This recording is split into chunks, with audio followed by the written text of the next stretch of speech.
Bienvenidos a la Noche Infinita.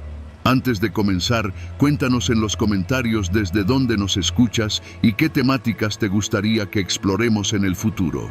Leemos cada mensaje con atención y siempre tomamos en cuenta sus sugerencias para los próximos relatos. Sin nada más que decir, comencemos. Mi nombre es Emanuel. Llevo casi 2 años trabajando como conductor de aplicación. Aunque empecé por necesidad, aprendí a disfrutar de la soledad de la carretera, del sonido de los neumáticos sobre el asfalto viejo y del tintinear de las monedas cuando algún pasajero aún pagaba en efectivo. Ese día era 28 de octubre, ya sabes, la víspera del Día de Muertos. Y como cada año, muchas familias se dirigen hacia Mixquic, en la delegación Tláhuac, donde el cementerio se ilumina con veladoras y flores de cempasúchil. Yo conocía bien la zona porque mi abuela vivía cerca del centro ejidal, por la avenida Tláhuac-Chalco. La aplicación me marcó un viaje. Destino final, Mixquic. Acepté sin pensarlo.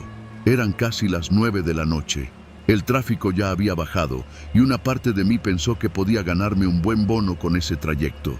Salí desde Iztapalapa y tomé periférico, luego el entronque hacia la avenida Tláhuac. Todo normal. El pasajero se llamaba Sergio, según la app. Lo recogería en una esquina frente a un lote baldío. Lo raro fue que, al llegar, me abordaron 3 personas, no una. 2 hombres y una mujer. Todos vestían de manera informal, con mochilas pequeñas. Uno de ellos se sentó a mi lado, los otros 2 atrás. ¿Eres Emanuel?, preguntó el del asiento del copiloto. Asentí, sin pensarlo. A veces comparten cuentas, no es raro. Entonces vámonos, carnal. A Mixquic, como dice ahí, dijo, mirando mi celular. Puse la ruta.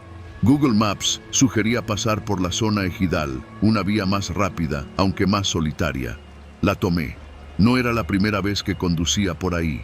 Las calles se van estrechando entre parcelas, caminos sin banquetas y uno que otro foco de vapor de las milpas quemadas. En esa oscuridad, los faroles son escasos y la señal del celular empieza a fallar. Fue cuando escuché el primer comentario que me hizo apretar el volante. Te desviaste poquito, pero vamos bien. Ya te habías pasado por aquí, ¿no?, dijo el tipo de adelante, sin mirar el teléfono. Sí, algo así, respondí, con un nudo que empezó a formarse en el estómago. Nadie había mencionado el desvío, solo yo y el GPS lo sabíamos.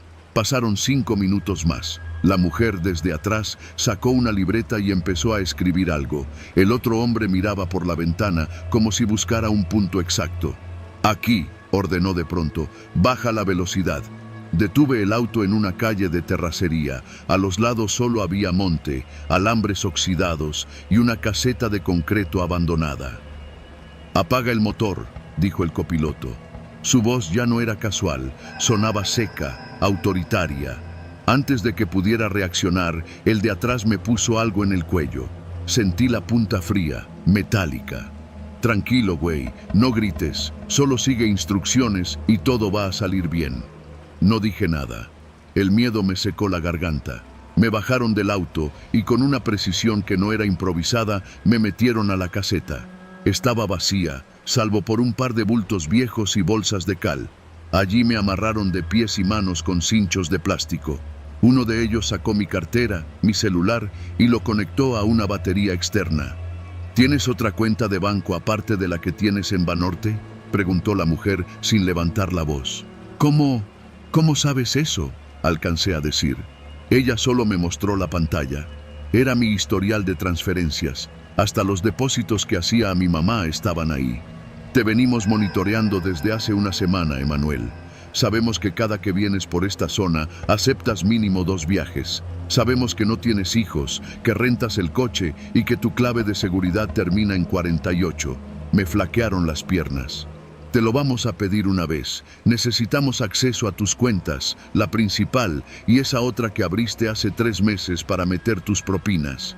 No supe qué me asustó más, que supieran tanto o que lo dijeran como si fuera lo más natural del mundo.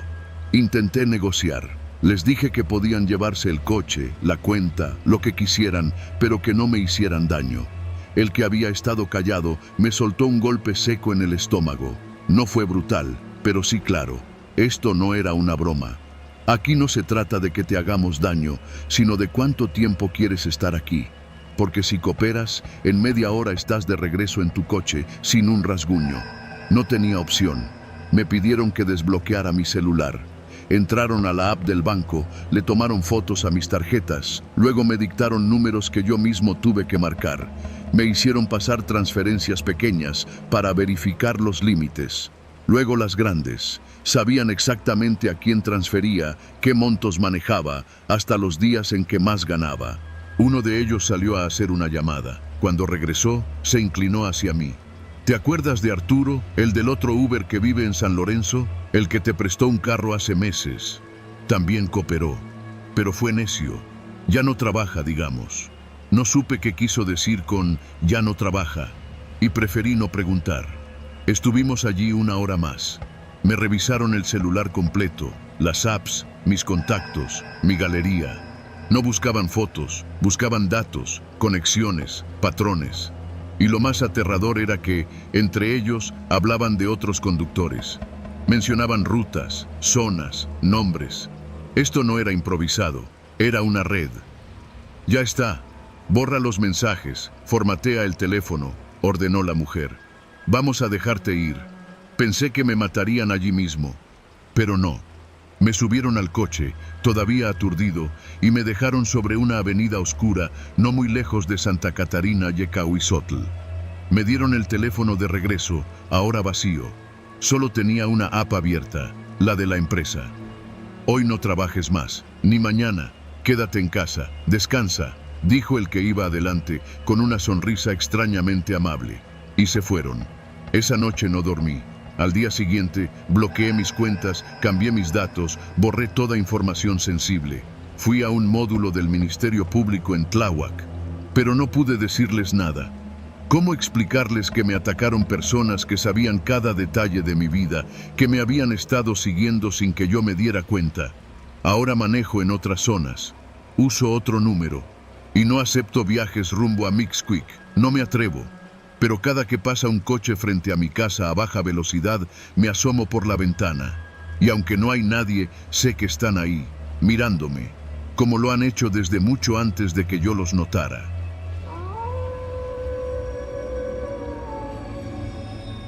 Mi nombre es Rubén y soy repartidor desde hace casi 3 años. Uso una moto itálica vieja pero fiel y conozco el periférico oriente como la palma de mi mano. Vivo en la colonia Reforma Política y mis rutas suelen cubrir desde Rojo Gómez hasta Ermita. Nada glamuroso, pero suficiente para sobrevivir. Siempre he dicho que el peligro en esta ciudad no viene de los fantasmas, sino de la gente viva, y esa noche aprendí que hay peligros que no salen en las noticias ni se cuentan en las redes. Eran cerca de las 9:30. Había hecho ya 5 entregas y me animé por una sexta porque el pedido iba para una vecindad en la zona industrial de Iztapalapa, donde normalmente dejan buenas propinas. Salí desde la esquina de Rojo Gómez con Periférico. El tráfico estaba moderado y aunque ya era de noche, el aire era cálido, cargado de ese olor a gasolina, sudor y polvo que uno aprende a ignorar. Fue al pasar la entrada de la UAM que noté la camioneta, blanca, sin placas. Estaba estacionada justo en la salida del puente y cuando pasé junto a ella, encendió las luces. No lo pensé mucho, a veces hay policías encubiertos o vecinos paranoicos. Pero cuando doblé hacia Canal de Tezontle y vi que seguía detrás de mí, empecé a ponerme nervioso. Aceleré un poco, ellos también. Intenté una maniobra rápida para perderlos, doblando por una calle cerrada que conocía desde mis tiempos de repartidor en esa zona. Pero la camioneta no solo dobló también, lo hizo más rápido de lo que esperaba. No eran ladrones comunes, no intentaban cerrarme el paso, no gritaban, solo seguían. Me fui directo a Ermita. Pensaba llegar hasta la estación del Metro Constitución para refugiarme en algún puesto de comida, pero antes de llegar al cruce con Santa María hasta Huacán, la camioneta se adelantó y me cerró. Perdí el equilibrio y caí al suelo con todo y moto. Me raspé la pierna y apenas me levanté cuando ya tenía a dos tipos encima. No dijeron ni una palabra. Me golpearon en la cabeza con algo duro. Lo último que vi fue la silueta de la moto tirada, aún con el motor encendido. Desperté en una bodega. El olor a aceite quemado, metal viejo y humedad era asfixiante. Estaba amarrado a una silla. Las muñecas me dolían por las cintas plásticas que me sujetaban. Frente a mí, una pared de lámina oxidada con manchas oscuras. No sabía si era sangre o grasa y la verdad no quise averiguarlo. Empecé a escuchar voces, hombres hablando en susurros. Me hacían preguntas extrañas, si tenía familiares, si alguien sabía mi ruta, si tenía geolocalización activada. Yo intentaba responder con la voz débil, tartamudeando. Uno de ellos, el más alto, con acento del norte, me cacheteó y me dijo que mejor colaborara o acabaría como el del martes pasado. Fue entonces que lo vi. Unos metros detrás de donde estaba había otra silla, y en esa silla un casco de moto aplastado, manchado de sangre seca. Me invadió un pánico que no supe contener. Me oriné encima. Uno de los sujetos se burló, otro me aventó una cubeta con agua fría, pero noté algo, se sentían apurados. Como si no hubieran planeado tenerme ahí tanto tiempo. Se hablaban entre ellos en clave, usaban nombres falsos. Uno decía el 13, otro el mudo. Uno más solo mascaba chicle mientras me miraba fijamente sin decir nada. Pasaron horas. Escuchaba cómo entraban y salían vehículos, arrastraban cosas. Sonaba como si descargaran cajas, pero nunca supe qué había dentro. Uno de ellos dejó una botella de agua cerca. Logré alcanzarla con los pies, la tiré. Al rato vinieron y me dieron un golpe por andar de curioso. En algún momento dejaron de vigilarme. La bodega quedó en silencio. Estaban ocupados, tal vez confiados. Fue ahí cuando noté que la silla en la que estaba tenía una pata floja. Con movimientos lentos, dolorosos, me incliné y la presioné contra el piso, buscando romperla. Me tomó lo que sentí como una eternidad, pero lo logré. Me lastimé la muñeca al liberarme, pero estaba suelto. No corrí. Me moví con sigilo, buscando una salida. La bodega tenía una puerta trasera cerrada con candado. No había forma de salir por ahí. Me escondí entre unas cajas. Desde ahí, escuché una conversación que no olvido. ¿Cuándo se llevan a este? Hoy no. Tenemos que mover primero los paquetes de ropa. ¿Y el del martes? Lo tiraron por Chalco. Nadie lo ha reclamado. Mi corazón se detuvo. Era una red que operaba capturando repartidores. ¿Para qué? No lo supe en ese momento, pero intuía que algo grande se escondía detrás. Quizás los usaban para transportar cosas sin que supieran. Quizás los vendían. Quizás simplemente los mataban para usar sus datos. No lo sé. Esa noche, después de lo que pareció una eternidad, una de las puertas quedó abierta. No sé si fue un descuido o si alguien tuvo compasión. Corrí como nunca en mi vida. Descalzo, sucio, ensangrentado. No sabía en qué parte exacta de Iztapalapa estaba, pero reconocí unas antenas de telecomunicaciones que vi una vez desde la autopista. Seguí ese rumbo hasta llegar a una tienda. Entré. La señora que atendía se asustó al verme. Le rogué que llamara a la policía. Ella dudó, pero lo hizo. Cuando llegaron, no me creyeron. Pensaron que era un drogadicto o un loco más. Les supliqué que al menos buscaran mi moto, mi teléfono. Nada apareció, como si nunca hubiera existido. Tuve que hacer la denuncia solo. Nadie me ayudó, ni mi aplicación de reparto. Me cerraron la cuenta por falta de cumplimiento de ruta. Mis papeles desaparecieron. Nunca encontré mi moto. Los tipos, menos. Parecía que todo había sido una alucinación, pero no lo fue. Ahora trabajo en una fondita. No volví a subirme a una moto. Cada vez que escucho una itálica pasar por la calle, siento una presión en el pecho. Cada vez que veo una camioneta sin placas, me paralizo. Y cuando alguien me pregunta por qué dejé de repartir, solo les digo, porque hay rutas en esta ciudad que no llevan comida, llevan muerte.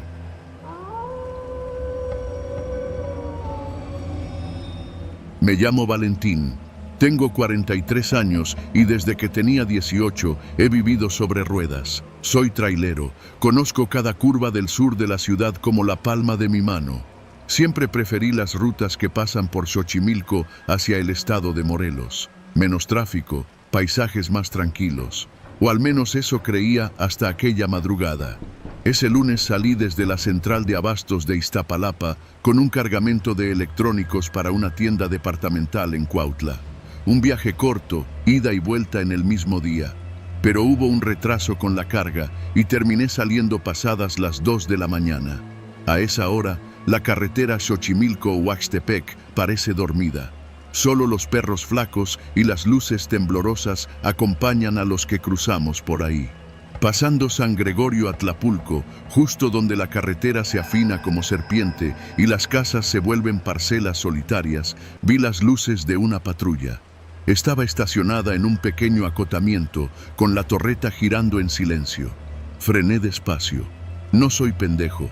En estas rutas hay muchas historias de extorsiones y asaltos, pero también policías de verdad, y con los trámites que traía, no podía darme el lujo de una revisión a la fuerza. Un oficial me hizo señas con la lámpara. Se acercó por la ventana del copiloto. «Buenas noches, chofer. ¿Sabe por qué lo paramos?» Su voz era seca. No traía placa visible, pero el uniforme parecía auténtico. Revisó mis papeles, me pidió la bitácora y la carta aporte. Todo en regla. Pero no me gustó cómo miraba la cabina, como si buscara algo más que una infracción. «Acompáñeme a la patrulla», dijo. «Nada más para corroborar en la base». Le dije que prefería esperar en el tráiler, que todo estaba correcto.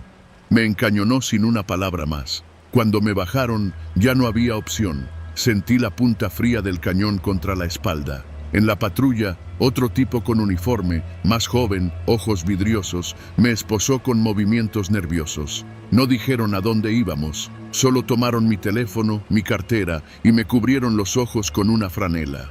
Me llevaron por lo que pareció una eternidad, entre caminos irregulares. Escuchaba el roce de las ramas, los baches, el rechinar de las llantas. Luego, el silencio. Me bajaron a empujones. Me golpearon con tubos, con puños. No preguntaban nada, solo golpeaban. Después me encerraron en una habitación sin ventanas. Olía a tierra húmeda y gasolina. Pasé días ahí. Lo supe porque contaba el tiempo por el sonido de los gallos. Uno cada amanecer.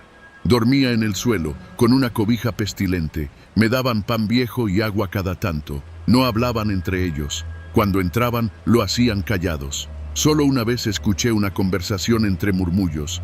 «Ya está el camión en San Pablo.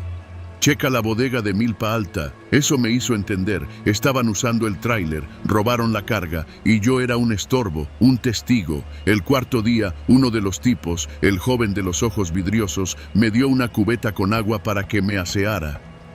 Le temblaban las manos. Me vio un rato y dijo algo que me heló. «Tú tuviste suerte.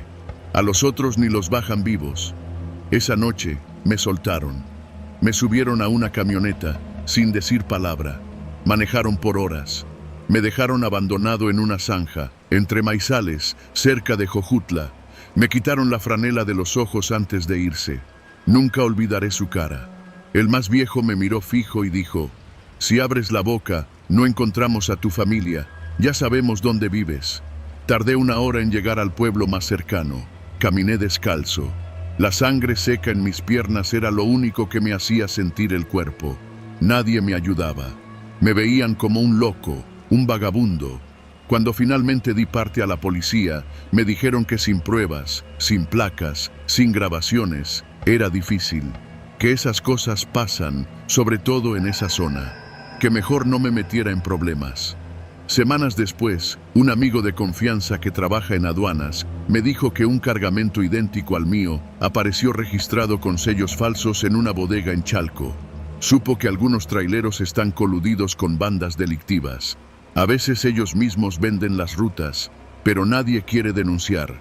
Todos callan. Yo también callé, pero no porque me amenazaron. Callé porque aprendí algo mucho más aterrador, que allá afuera hay grupos que no necesitan fantasmas para ser monstruos, que los verdaderos horrores no son gritos en la oscuridad, sino silencios largos, prolongados, como el que sentí esos días. No volví a tomar esa ruta, no manejo de noche, y cuando paso por San Gregorio, bajo la velocidad, miro al monte, a los acotamientos vacíos. A veces me parece ver esa patrulla, ahí, esperando, pero ya no me detengo, porque aprendí que en este país no todos los caminos llevan a casa.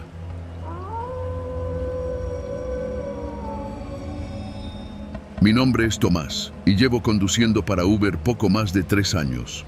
Comencé después de quedarme sin chamba como operador de maquinaria en una constructora que quebró. Manejar por la Ciudad de México no es precisamente un paseo en el parque, pero me daba para la renta, los víveres y, con suerte, uno que otro gusto para mis hijas. La tarde en que empezó todo era como cualquier otra. Estaba por terminar mi jornada, esperando un último viaje en la aplicación antes de irme a casa, allá por la colonia Lindavista, cuando me entró una solicitud desde Cuautepec, Barrio Bajo. Era de noche, y aunque no me encantaba andar por esa zona a esas horas, la tarifa estaba elevada. Acepté. Error mío. Llegué al punto en menos de 15 minutos. Era una calle empinada, mal iluminada, con casas amontonadas una sobre otra, algunas sin repello y otras con rejas oxidadas. En la esquina había un puesto de tacos ya cerrando y 2 perros callejeros que se peleaban una tortilla. El tipo que abordó era joven, 20 y tantos quizá. Llevaba chamarra de mezclilla, capucha y una mochila deportiva colgada de un solo hombro. Apenas subió, sin mirarme mucho, me soltó. «A Santa María la Ribera, rápido». Noté que tenía la voz entrecortada y una herida abierta en la ceja. Estaba agitado, como si viniera corriendo. «¿Todo bien?», pregunté con cautela mientras arrancaba. «Sí, tú solo maneja», me dijo, sin levantar la mirada del celular.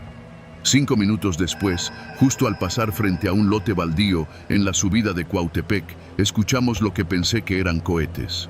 Pero no eran cohetes. El estampido seco de los balazos no deja lugar a dudas. Al instante, los gritos.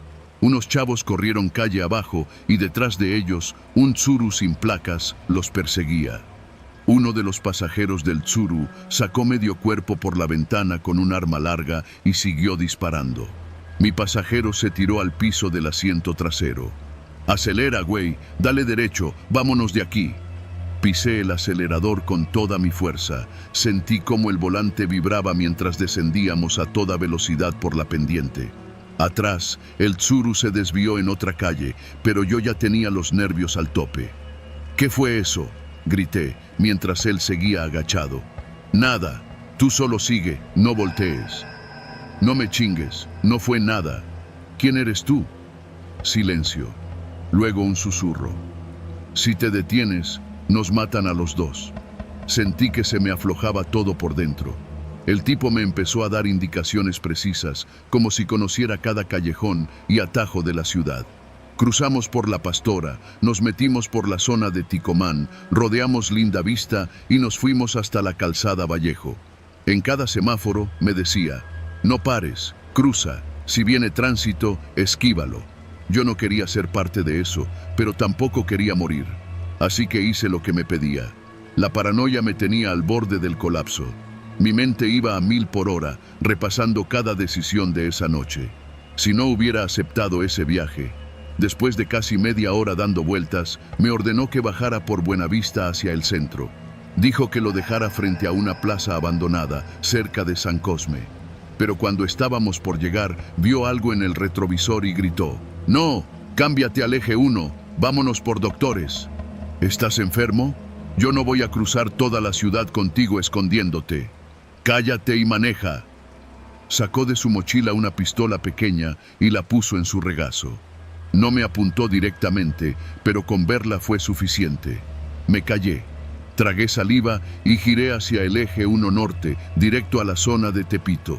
Ya era más de medianoche cuando paramos en un callejón oscuro cerca de un taller mecánico cerrado. Ahí sí, me obligó a apagar el motor.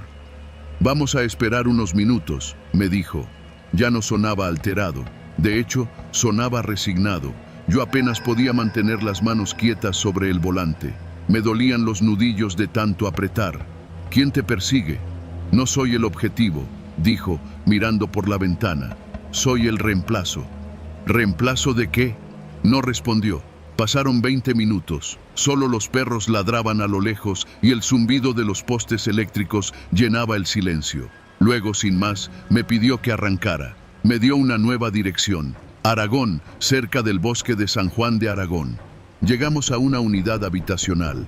Me hizo detenerme frente a un edificio blanco con grafitis en la planta baja.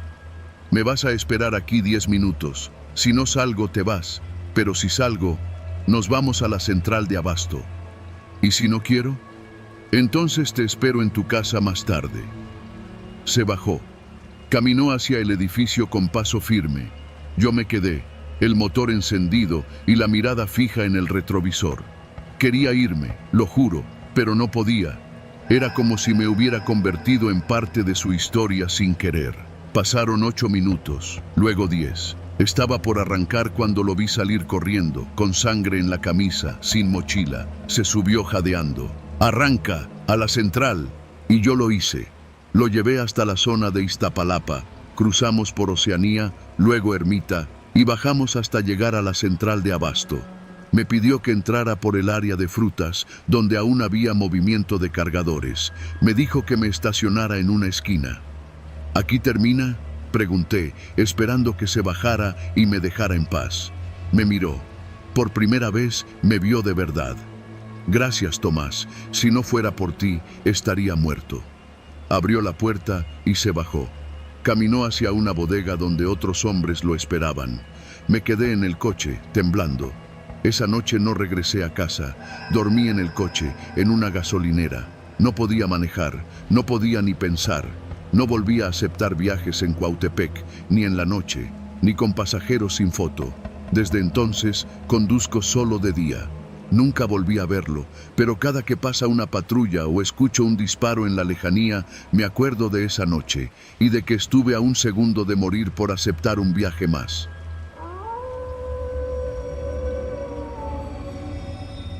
Nunca pensé que una escapada familiar por el sur de la ciudad terminaría marcándonos para siempre. Todo comenzó un domingo por la tarde, uno de esos en que Milpa Alta parece detenerse, donde los puestos del tianguis se recogen temprano y el silencio rural se mezcla con el eco lejano de la ciudad. Mi esposa, mis 2 hijos y yo decidimos ir hacia el Ajusco, pasando por la carretera que conecta San Antonio Tecomitl con San Miguel Topilejo, un trayecto lleno de curvas, barrancas y terracería traicionera. La camioneta iba cargada de cobijas, comida casera y risas infantiles. Tomamos la ruta por Villa Milpa Alta, confiando en el camino de tierra que mi suegro siempre recomendaba como atajo.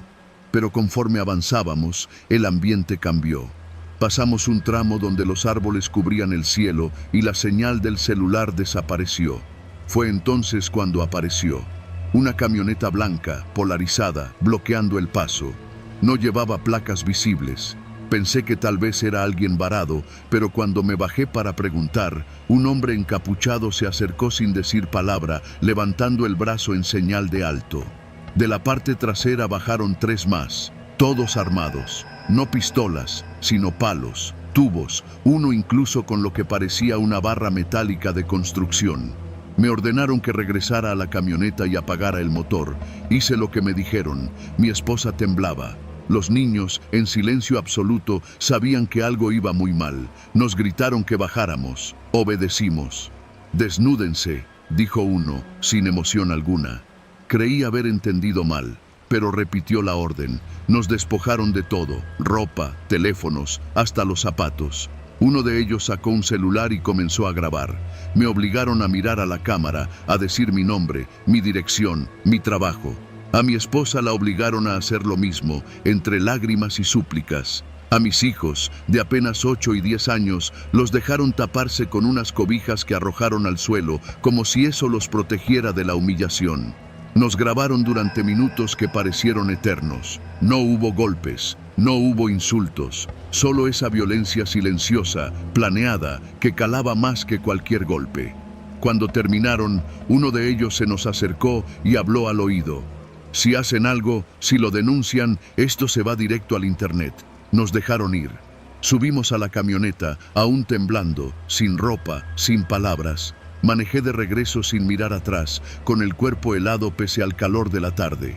En la entrada de Villa Milpa Alta encontré una patrulla. Pensé en detenerme, pensé en pedir ayuda, pero vi como los dos policías conversaban animadamente con un tipo que traía una camiseta idéntica a uno de los que nos asaltó. Seguimos derecho. Esa noche dormimos todos en la misma cama, abrazados, en silencio.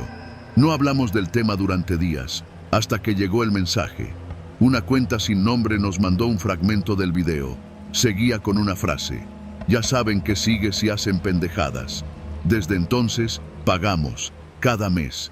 No es mucho, dicen, una cuota simbólica. Pero ya no salimos de noche. Mi esposa dejó de usar redes, yo cambié de empleo. Y los niños ya no se ríen igual. Milpa Alta sigue igual. El tianguis, las tortillas al comal, los perros callejeros, la gente saludando al pasar.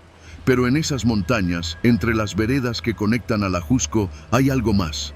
Algo que nos hizo pedazos y que, hasta hoy, sigue cobrando su tributo.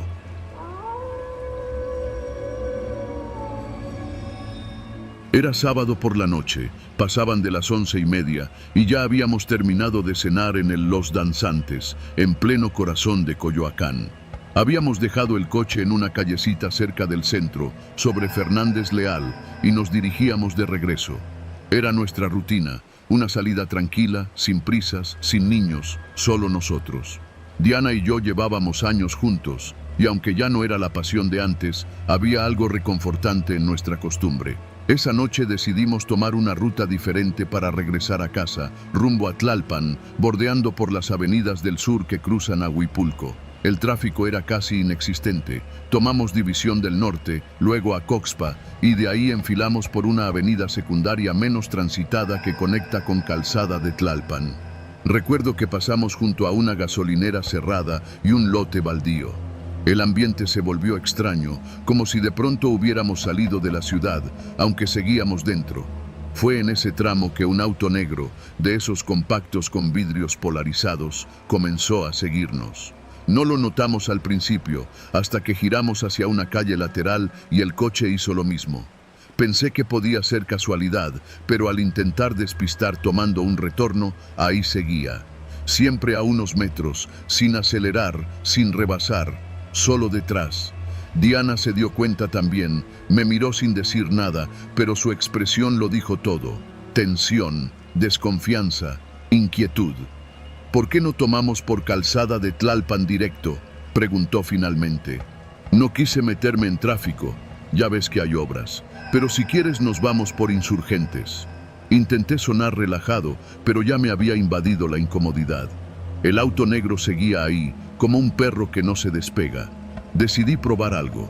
Di vuelta a la derecha hacia una calle que conocía por trabajo, una sin salida. Si el coche nos seguía ahí, ya no era coincidencia. Y lo hizo. Apenas metí reversa para maniobrar, el coche se adelantó y nos bloqueó. No hubo tiempo para nada. Diana gritó. 3 hombres bajaron armados. Uno traía una pistola corta, el otro una navaja y el tercero algo envuelto en una toalla que parecía un tubo. «Apaga el carro, no hagas pendejadas», gritó uno mientras el del arma se acercaba por mi lado. Obedecí sin dudar. Tenía las manos arriba. Diana lloraba sin hacer ruido, como tragándose el miedo. Nos obligaron a salir. Uno de ellos sacó un celular y nos mostró nuestras fotos. «Ya los tenemos ubicados desde hace semanas», dijo con voz baja, casi amistosa. «Esto no es un asalto común. Me pidieron nuestras identificaciones, celulares, tarjetas. El tipo que parecía ser el líder me habló directo. Tú trabajas en una empresa de seguros, ¿verdad? Y tú, Diana, en una editorial. Sabemos lo que ganan. No queremos causarles daño, pero ya no pueden confiar en nadie». Nos obligaron a dar nuestras contraseñas bancarias, claves de aplicaciones, y respondimos todo. Sabían detalles específicos, nuestras rutas habituales, las placas del coche, el nombre de nuestra hija. Uno de ellos incluso preguntó por la señora que ayuda en casa. Ahí supe que esto no era un robo común, Era una advertencia. «Esto es por tu jefe, cabrón», me dijo el tipo de la pistola antes de golpearme en la costilla con el mango. «Dile que deje de mover información que no debe». Diana gritó. Intenté protegerme, pero todo fue muy rápido. Nos tiraron al suelo, nos quitaron los zapatos y se fueron sin más. El auto negro desapareció entre la oscuridad de la calle sin salida, como si nunca hubiera estado ahí. Pasaron varios minutos antes de que nos atreviéramos a movernos. Llamamos a un amigo que vivía cerca de la zona, pero no dimos detalles. Solo dijimos que nos habían asaltado. Nos llevó a su casa. No quisimos ir a la policía. ¿Qué les íbamos a decir? Que sabían todo de nosotros, que no nos robaron, nos investigaron. Esa noche no dormimos. Al día siguiente cancelamos tarjetas, cambiamos claves, desconectamos todas las apps. Diana no quiso regresar a trabajar en una semana. Yo estuve revisando los espejos retrovisores durante días. Jamás volvimos a salir de noche en coche, ni siquiera a Coyoacán.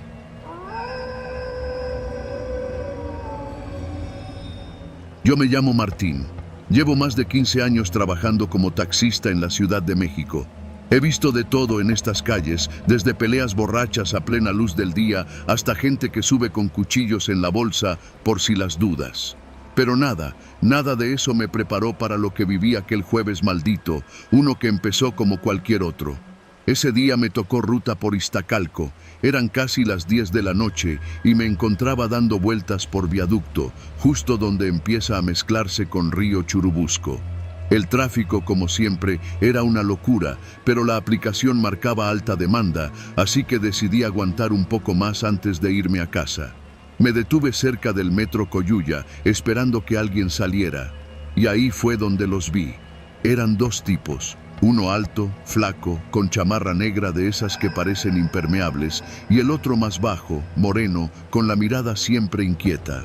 El alto fue quien se acercó a la ventana del taxi y me preguntó si podía llevarlos a una bodega por la zona de Añil. «Claro», le respondí. «Súbanse». Me pareció raro el destino, pero no era la primera vez que alguien me pedía ir a una bodega por esa zona industrial. A veces eran trabajadores que entraban al tercer turno, otras veces repartidores. Nada fuera de lo común. El bajo no hablaba, solo miraba por la ventana como si esperara ver algo, o a alguien. El alto, en cambio, iba relajado, hasta bromeaba. «¿Qué? ¿Nunca llevas gente a estas horas?», me dijo riéndose. «Todo el tiempo», le respondí, fingiendo una sonrisa. Aprendí hace tiempo que a los raros es mejor no llevarles la contraria. Llegamos a una calle oscura sin salida, rodeada de bodegas. El alto me pidió que apagara las luces y el motor. Pensé que iban a bajarse ahí, pero entonces el bajo habló por primera vez. «No te bajes, compa. Tenemos que hablar». Ese fue el momento en que supe que estaba metido en algo feo. «No te vamos a hacer daño, pero vamos a necesitar que cooperes», dijo el alto, ahora con una seriedad que le borró la sonrisa de la cara. Me quedé callado. Vi por el espejo retrovisor que el bajo había sacado algo del cinturón. No era un arma, pero sí un pedazo de tubo, como de acero, que claramente podía partirme un brazo si quería. «Vas a trabajar con nosotros. Esta madre ya es tuya también». Y me señalaron el taxi. «Es perfecto para lo que necesitamos». Me llevaron a la bodega. Una vieja estructura con techos de lámina y puertas de fierro pintadas con grafitis. Dentro había otros 3 tipos, todos jóvenes, todos con esa mirada que se reconoce, la de quienes ya cruzaron la línea. Esa noche me explicaron lo que tenía que hacer. «Vas a seguir haciendo lo tuyo, pero ahora nos vas a ayudar a conseguir cosas. Gente, cartera, celular, lo que caiga». Y el bajo agregó: «Si alguien pone resistencia, lo dejas a nosotros». Usaban el taxi para emboscar transeúntes en zonas solas, detrás de escuelas abandonadas, pasos a desnivel mal iluminados o callejones por los que nadie pasa después de las 10. Yo manejaba. Ellos bajaban, amagaban, golpeaban, robaban. El primer golpe fue en la colonia Reforma Iztaccíhuatl. Vi cómo bajaban a un chavo que apenas caminaba con el celular en la mano. Le partieron la boca con el tubo, le quitaron todo. Y yo solo seguí instrucciones. No dormí esa noche, ni la que siguió. Me decían que si hablaba, si intentaba irme, ya sabían dónde vivía. que sabían que tenía una hija que estudiaba en la vocacional, que mi esposa trabajaba en una fonda por La Viga. No hacía falta más. Durante una semana fui su chofer. Vi cómo dejaban sangrando a gente que no tenía más que 100 pesos y una identificación vieja. Uno lloró, otro intentó correr, todos cayeron. Y yo, cobarde, me quedaba en el asiento, manos en el volante, oraciones ahogadas en la garganta. El último golpe fue el que cambió todo. Me dijeron que íbamos por un encargo especial, algo diferente. Fuimos rumbo a la colonia agrícola oriental, por una calle sin cámaras, justo a un lado del Deportivo Leandro Valle. Allí, una mujer salía de una tienda Oxxo con 2 bolsas. «Ahí está», dijo el bajo, despacio. Cuando se bajaron, vi que el alto llevaba algo más que un tubo. Era un cuchillo. No dijeron que iban a matar, pero yo lo supe. Fue entonces que tomé la decisión. Aceleré. Ellos no se lo esperaban. No me fui. Me lancé contra un poste de luz, suficiente para hacer ruido, para llamar la atención. Me partí el brazo. El taxi se detuvo de golpe. Ellos salieron disparados, pero ya era tarde. Gente empezó a asomarse desde los edificios. La mujer escapó ilesa. Yo terminé con una fractura. Y ellos los agarraron una semana después. Uno trató de esconderse en casa de su tía en Iztapalapa. Otro fue detenido vendiendo uno de los celulares robados. Fui a declarar. Me investigaron, claro, pero cooperé desde el principio. Entregué ubicaciones, nombres, todo. No me metieron a la cárcel. Supongo que alguien allá arriba entendió que, aunque tarde, hice lo correcto. Hoy no manejo más taxi. Trabajo en una oficina, archivando papeles. Gano menos, pero duermo tranquilo. A veces, cuando paso por viaducto, evito mirar hacia esas calles oscuras. No quiero recordar lo que vi, lo que permití, pero no puedo evitarlo, porque cada que me veo al espejo, veo al hombre que casi se convierte en cómplice de algo imperdonable, pero sobreviví, y esa, en esta ciudad, ya es ganancia.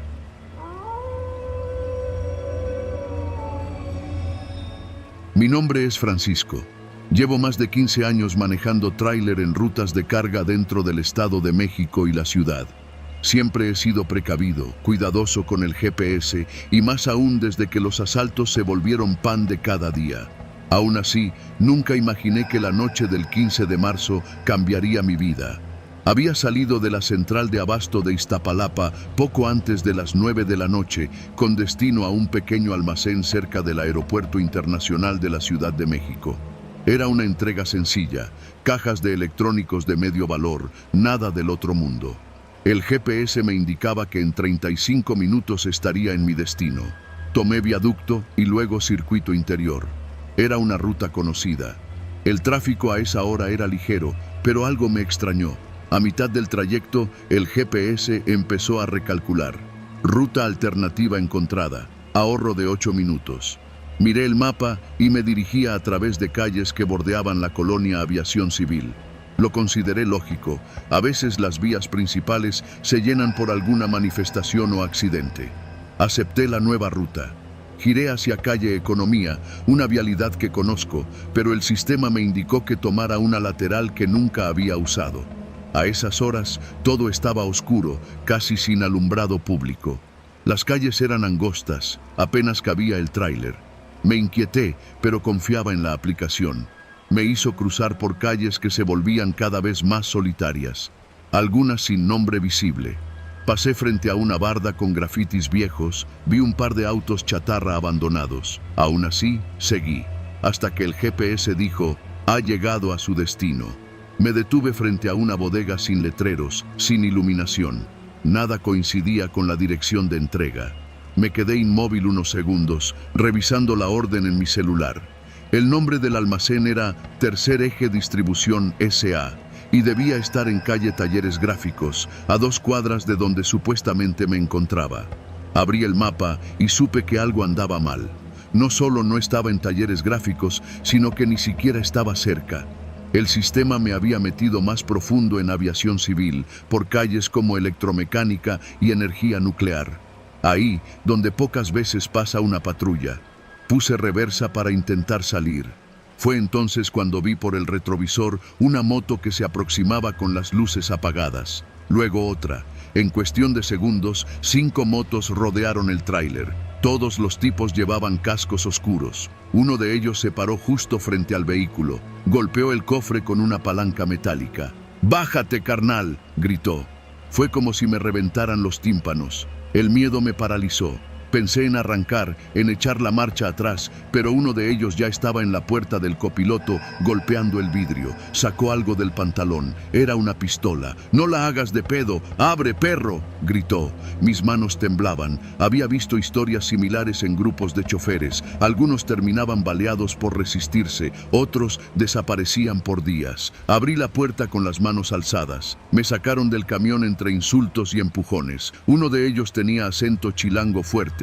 El otro hablaba más pausado. «Ya sabemos qué traes, no te hagas», me dijo uno mientras revisaba mi cabina. Otro conectó un aparato al tablero, algo que nunca había visto.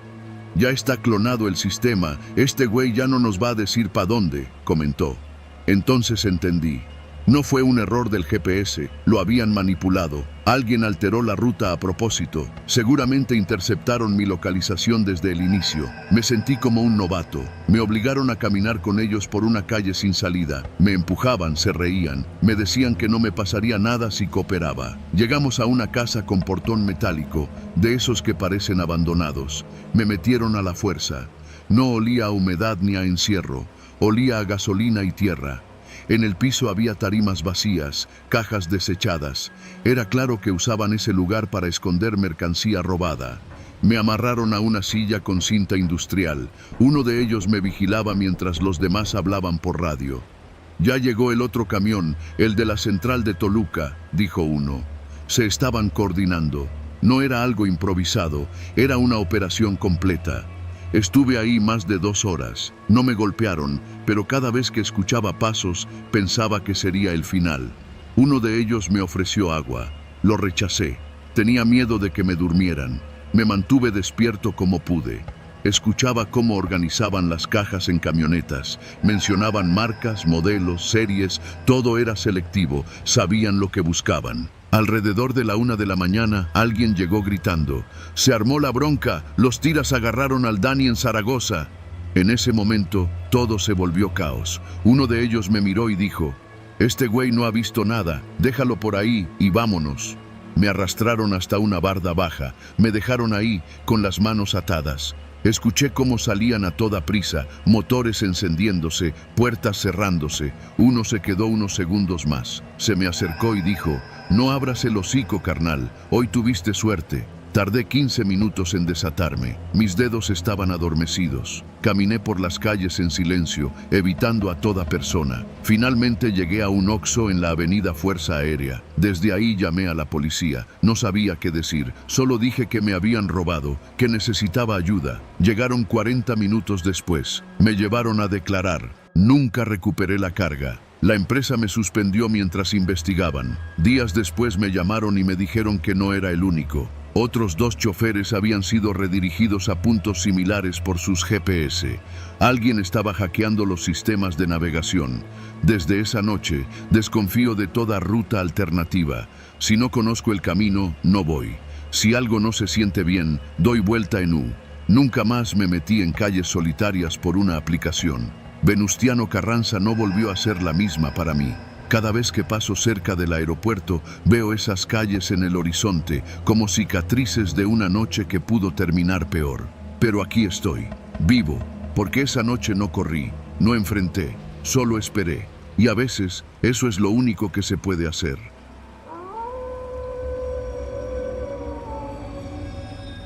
No era la primera vez que manejaba de noche por la carretera de las Águilas rumbo a Santa Fe. De hecho, ya me sabía los baches, las curvas traicioneras y los tramos donde la iluminación apenas servía de adorno. Esa noche, sin embargo, todo tenía un aire distinto. Había salido tarde del trabajo, como casi siempre, y aunque la idea de manejar sola nunca me entusiasmaba, no me quedaba de otra. Iba en mi Mazda blanco, con las ventanas cerradas y la música bajita, solo para no sentirme tan sola. Eran cerca de las 11 y la avenida Desierto de los Leones estaba más vacía de lo normal. El tramo que cruza las Águilas rumbo al poniente siempre ha tenido fama. Asaltos, desapariciones, autos fantasmas. historias que uno cree exageradas hasta que te toca vivir algo parecido.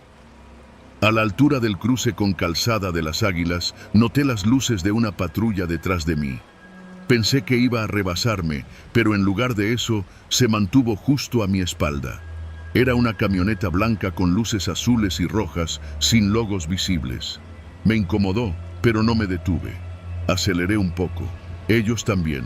Un minuto después, encendieron la torreta y sonaron una sirena corta, como para indicarme que me detuviera. Mi corazón empezó a latir con fuerza. Estaba en una zona oscura, sin comercios cerca. No vi el número de patrulla, ni placas. Me estacioné a un costado, justo en una parte angosta del camino, sin salidas cercanas. No bajé la ventanilla, solo esperé. 2 tipos se acercaron. Llevaban uniformes genéricos, sin insignias claras. Uno golpeó la ventanilla del copiloto. Su actitud era extrañamente relajada, como si ya supieran que yo no tenía muchas opciones. «Baje del vehículo, señorita», dijo uno, con tono autoritario, pero sin mostrar una placa. «¿Por qué?», pregunté, sin moverme. «Procedimiento, verificación de documentos. No haga esto difícil». Quise grabar con el celular, pero mis manos temblaban tanto que apenas pude desbloquearlo. No bajé la ventana.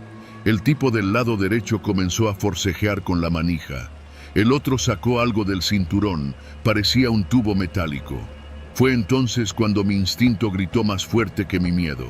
Pisé el acelerador sin pensarlo. El Mazda chilló, casi se me apaga, pero salió disparado. Por el retrovisor vi cómo uno de ellos intentaba golpear el cristal trasero con el tubo. No alcancé a ver si lo lograron. No me detuve hasta llegar a la gasolinera que está justo antes de entrar a Santa Fe.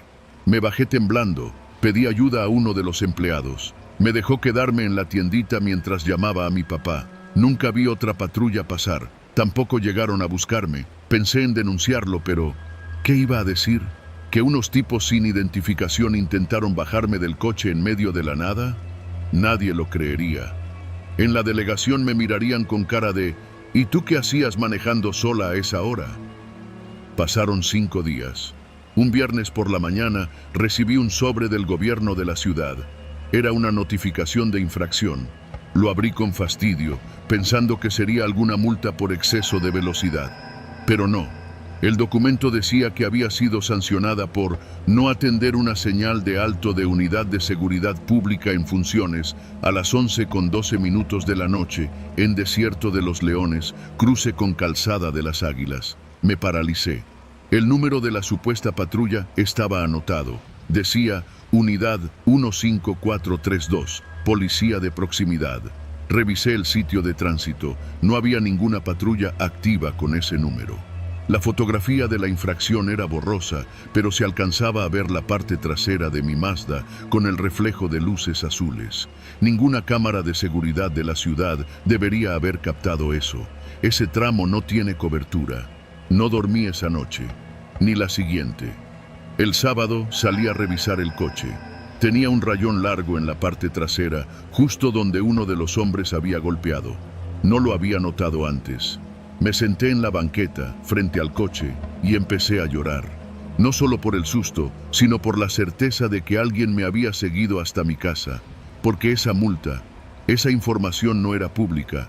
Sabían mi nombre, mis placas, mi domicilio. Instalé cámaras. Hablé con un amigo que trabaja en movilidad. Revisamos los registros de esa noche. No había patrullas asignadas a esa ruta en esa franja horaria. Ningún operativo. Nada. Intenté denunciar la multa falsa, pero me dijeron que debía presentar evidencia. Les mostré la boleta, pero el sistema la tenía registrada como válida, con firma digital y todo. Debe haber sido una patrulla encubierta, me dijeron. Quizás había operativo sorpresa.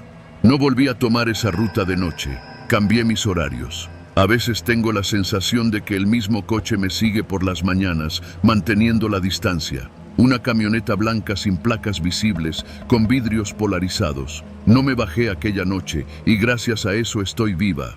Pero algo en mí se quebró para siempre. A veces sueño con ese momento, no con los hombres, no con la patrulla falsa. Sueño con la multa, con el sobre esperándome en el buzón, como una advertencia silenciosa, como si quisieran decirme que no se han ido, que no han terminado.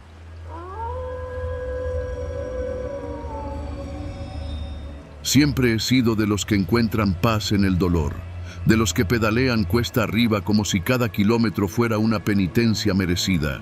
Vivir en Tlalpan, al sur de la Ciudad de México, tiene sus ventajas. El Ajusco queda cerca y sus caminos, entre la niebla, la maleza y los descensos peligrosos, son el paraíso para los que amamos la bicicleta como otros aman una religión. Era domingo por la mañana, poco antes de que el sol rompiera las nubes grises del amanecer. La ruta era conocida. Tomaba la carretera vieja de la cima y me metía entre caminos secundarios, cruzando ranchos y cabañas de fin de semana que entre semana parecían escenarios de una película olvidada. Me gustaba esa soledad. Me gustaba sentir que el mundo era mío y del crujir de mis ruedas. Ese día, algo era diferente. Un sonido detrás de mí, como de motor viejo y lento, me seguía desde hacía rato. Me orillé. Una camioneta negra, vieja, sin placas, me pasó rozando. Me detuve, sentí el corazón latiéndome en los oídos. La camioneta se detuvo adelante, unos 15 metros. Una de las puertas traseras se abrió, y luego todo se volvió confuso. Me desperté en un cuarto con paredes metálicas. No sabía cuánto tiempo había pasado. Estaba atado de brazos y piernas y tenía una herida profunda en el hombro. Había costras de sangre seca en mis rodillas. Me dolía la boca como si me hubieran puesto un trapo con algo. Cuando logré enfocar la vista, vi una bicicleta estacionada contra la pared. No era mía.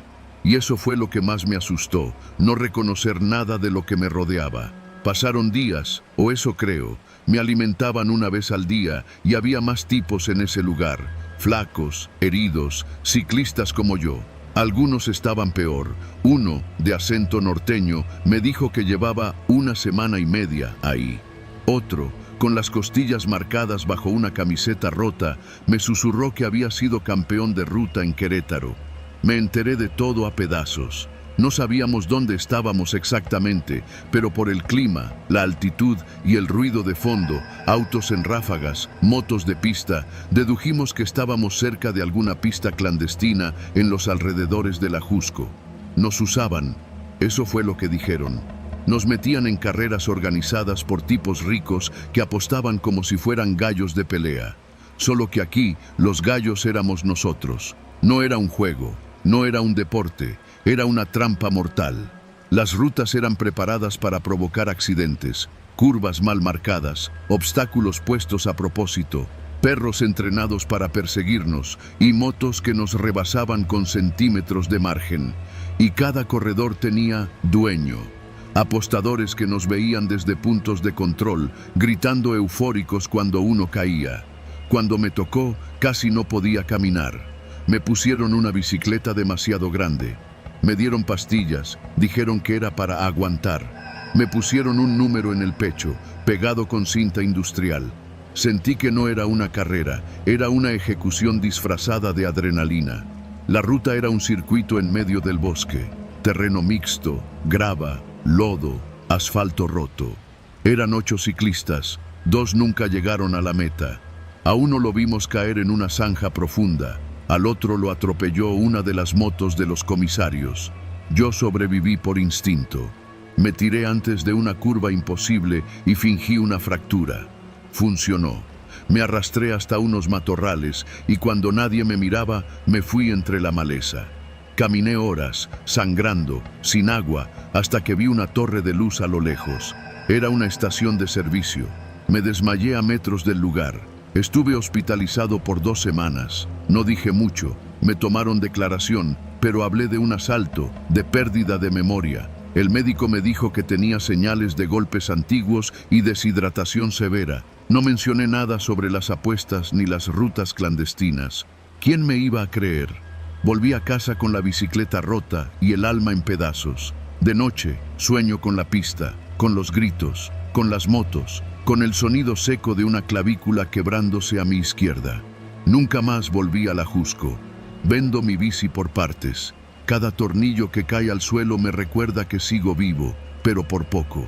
Y que allá, entre las sombras de los pinos, todavía hay hombres gritando por su ciclista favorito, mientras alguien más se parte el alma por entretenerlos. Soy Daniel. conductor de Didi desde hace poco más de 2 años. Nunca pensé que una aplicación de transporte pudiera cambiar tanto mi vida, o más bien, destrozarla. Todo empezó una noche común, una de esas donde el tráfico ya se había calmado y los pedidos empezaban a escasear. Estaba dando vueltas por Azcapotzalco, justo en la zona de Ceilán, cerca de la avenida Tesosomoc, cuando me cayó una solicitud desde la colonia Coltongo. Eran casi las 11 de la noche, y aunque suelo evitar pedidos tan tarde, la tarifa dinámica era buena. Acepté. El punto de recogida era frente a una bodega vieja, entre fábricas y locales cerrados. Un tipo salió de la sombra, flaco, con chamarra de mezclilla y gorra. Me saludó con un movimiento de cabeza y subió sin decir mucho. No tenía equipaje ni nada, solo una pequeña mochila cruzada en el pecho. «Buenas noches, jefe. ¿Todo bien?», le dije. Sí, solo llévame a la bodega en San Martín, Xochinahuac. Es rápido», respondió sin levantar la vista. La dirección no aparecía en el mapa, pero me dictó las calles como si conociera cada curva del barrio. Tomamos avenida Ceilán hacia el norte y luego unas calles pequeñas que se internaban entre bodegas industriales. El ambiente se volvía más raro con cada vuelta. Oscuro, silencioso. Solo el ronroneo del motor y las luces amarillentas de los postes alumbraban el camino. Llegamos a una bodega escondida entre 2 lotes vacíos. El tipo me pidió que lo esperara un momento, que no me tardaría. Entró por una puerta lateral sin decir más. Quise irme, pero pensé en la tarifa. Estaba bien pagado por esperar. Fueron 5 minutos, luego 10. Hasta que salió otro tipo, diferente. Vestía ropa similar, pero tenía la cara cubierta con cubrebocas y gorro. Se asomó, revisó mi coche y sin decir palabra me hizo señas para que entrara. «¿Perdón? ¿Qué pasa?» «Yo vine a dejar a alguien», dije, bajando el vidrio. «Sí, pero mi compa te quiere dar un dinerito por la espera. Pásale». No me gustó nada, pero me sentía comprometido, así que bajé. Adentro, el primer tipo me recibió con una sonrisa falsa. Me ofreció una cerveza, que rechacé. El lugar olía raro, como a solventes, y las paredes estaban cubiertas de lonas y plásticos negros. «Nada más necesitamos que nos hagas un paro. Vas a mover unos paquetitos, pura chamba limpia. Te vamos a dar 1,500 por viaje. No preguntas, no ves, solo manejas». Quise decir que no, pero en ese momento sentí una picadura en el cuello. Una jeringa. Uno de los hombres que estaba detrás me había inyectado algo. Me desmayé casi al instante. Desperté en mi coche, estacionado en algún lugar que no reconocía. Era de día, mi cabeza zumbaba como si hubiera tenido la peor cruda de mi vida. En la cajuela había cajas cerradas con cinta canela, sin etiquetas. No recordaba cómo habían llegado ahí. Seguí trabajando, confundido, pero los días siguientes se repitió el patrón. Aceptaba un viaje, perdía el conocimiento por horas y luego despertaba con nuevas cajas en la cajuela. A veces el tanque de gasolina estaba lleno, a veces medio vacío. Siempre había dinero en efectivo en la guantera, como si quisieran que no hiciera preguntas. Fueron 5 días así, 5 días en los que me sentía vigilado. Un coche negro con vidrios polarizados me seguía en ciertos tramos. Intenté hablar con la policía, pero me asustaba que ellos también estuvieran coludidos. Finalmente, el 6º día, me detuvieron en un retén de la Guardia Nacional en la salida hacia Vallejo. Los agentes pidieron abrir la cajuela. Me sudaban las manos. Cuando levantaron la tapa, encontraron las mismas cajas. Las abrieron ahí mismo. Dentro había paquetes de cristal, bolsas con polvo blanco, armas pequeñas, todo metido en cajas envueltas como si fueran partes automotrices. No podía hablar. Me esposaron, me gritaron. Pensaban que era parte de una red. Pasé 2 días detenido hasta que un abogado de oficio logró probar que mi coche tenía reportes de haber sido manipulado electrónicamente. Encontraron una cámara oculta en el retrovisor y un rastreador bajo el asiento. Era parte de una operación más grande, me dijeron. Estaba limpio, pero no del todo. Didi me bloqueó. Perdí el coche, que quedó confiscado. No tenía pruebas suficientes para acusar a nadie más. Las grabaciones de mi celular habían sido borradas. Nadie quiso dar seguimiento. Ahora sobrevivo manejando un Tsuru que apenas pasa la verificación. Ya no uso aplicaciones. Solo levanto pasajes en la calle, con cuidado, con paranoia. Vivo con miedo, con el cuerpo tenso cada vez que un pasajero sube con mochila. En Azcapotzalco, entre fábricas y avenidas oscuras, hay rutas que llevan a lugares de los que no se regresa igual.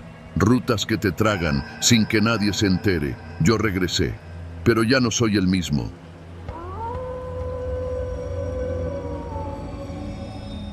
No era la primera vez que íbamos a la Marquesa. Desde que mis papás compraron una cabaña por allá, se había vuelto tradición ir los fines de semana, aunque ya nadie estaba tan entusiasmado como antes.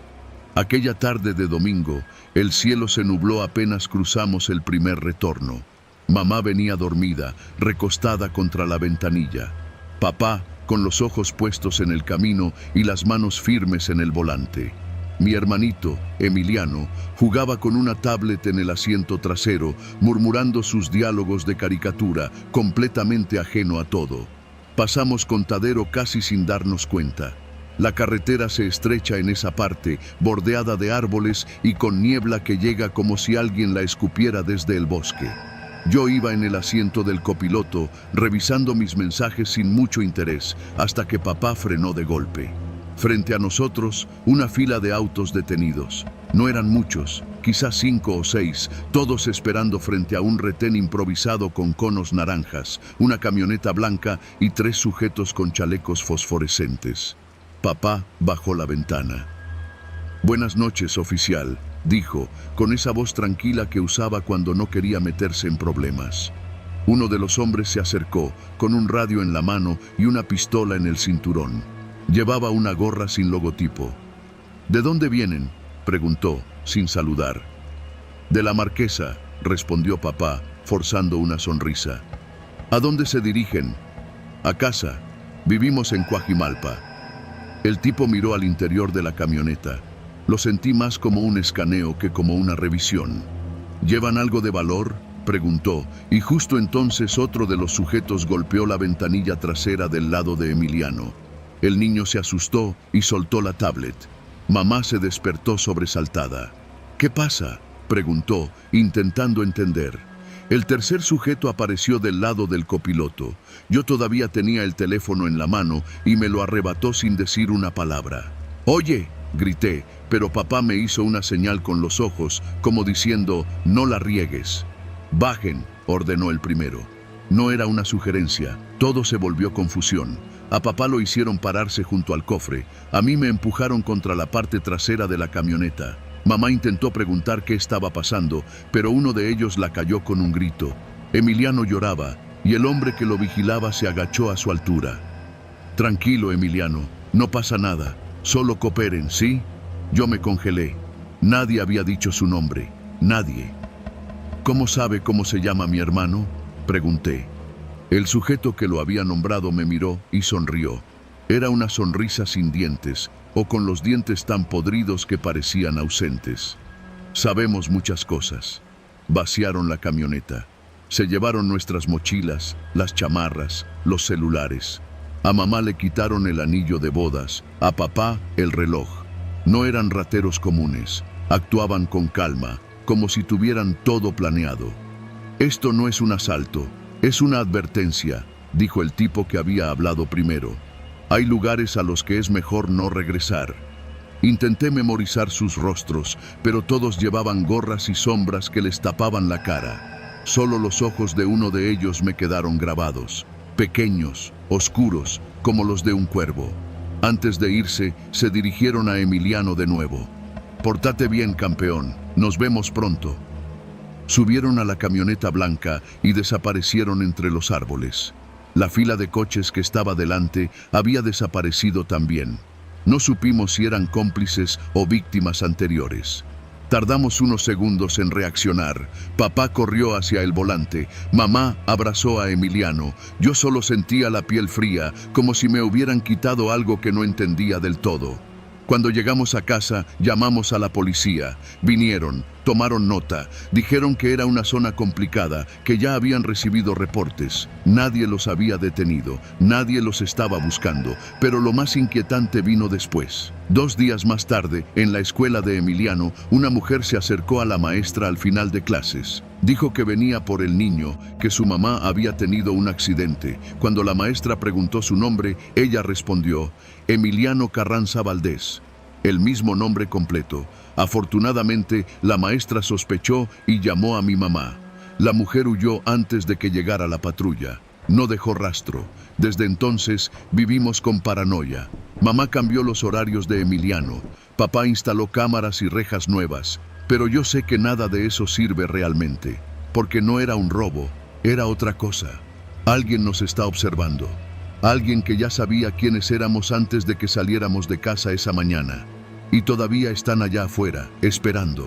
Solo que ahora saben nuestros nombres.